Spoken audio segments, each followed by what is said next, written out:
Oh ouais, oh ouais. La Polynésie française, de magnifiques touches de vert saupoudrées dans le bleu. Sa faune, sa flore, ses habitants à l'accueil légendaire.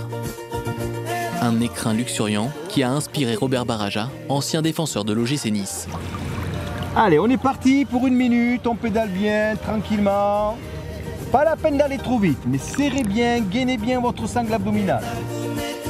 Je cherchais une activité sportive et j'ai découvert l'aquabiking.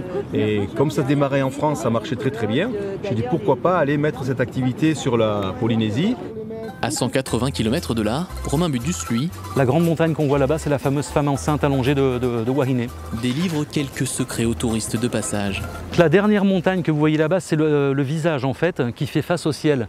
Le point le plus haut, c'est le nez, le deuxième, c'est le menton, on le voit bien là-bas, les cheveux dans la mer. Et il faut superposer à la première montagne pour voir ensuite la poitrine et l'estomac avec le nombril qui est caché par la brume. Ses premiers pas en Polynésie, ce Niçois d'origine les fait pendant son service militaire en 1993. Sous le charme, il décide de revenir au pays des Vainés, une fois sa licence de droit en poche. Moi, je voulais absolument vivre ici. Donc j'ai commencé par travailler dans un grand champ de corail où il a fallu faire des trous à la baramine pendant 2 mois pour faire un champ de pastèques. J'ai marié des vanilles pendant plusieurs années. J'ai eu une exploitation agricole de 2 hectares. J'ai fait 10 ans d'hôtellerie. Retour à Tahiti. Robert Baraja nous dévoile quelques souvenirs de sa gloire passée, tout en sobriété. C'est vieux ça, malheur. Quel âge j'avais là? 14 ans, 14-15 ans. Seule une réplique miniature de la Coupe de France remportée avec Metz en 1984 a été du voyage jusqu'aux Antipodes.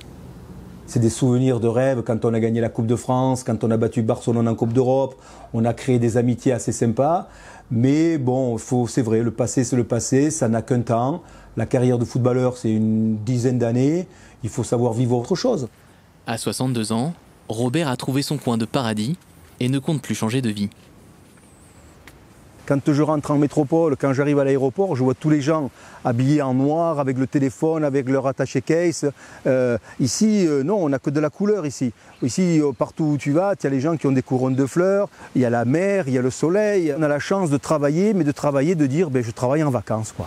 Salut Ingrid. Oui, j'aime bien chez lui. Romain non plus ne se voit pas quitter son île d'adoption, même s'il avoue quelques manques. Il m'aime beau quand même. L'odeur de la mer qui est légèrement différente, je trouve, quand on se balade sur la promenade des Anglais. Le silence quand il neige en montagne, tout ce genre de choses. Les bons plats, je suis un peu gourmand, une bonne tartiflette en montagne, ce genre de choses. Une bonne soca, l'odeur qui tourne dans les rues, mais c'est juste pour des sensations en fait. Le gros de ma vie maintenant est ici et je crois que je suis pas prêt d'entrer. Depuis peu, Romain propose son propre tour guidé de Wainé, orienté notamment sur les enjeux écologiques et la découverte des plantes médicinales. Quant à Robert, il garde un œil sur les jeunes pousses du football polynésien. Le Niçois tente d'aider les meilleurs d'entre eux à rejoindre un club formateur en métropole.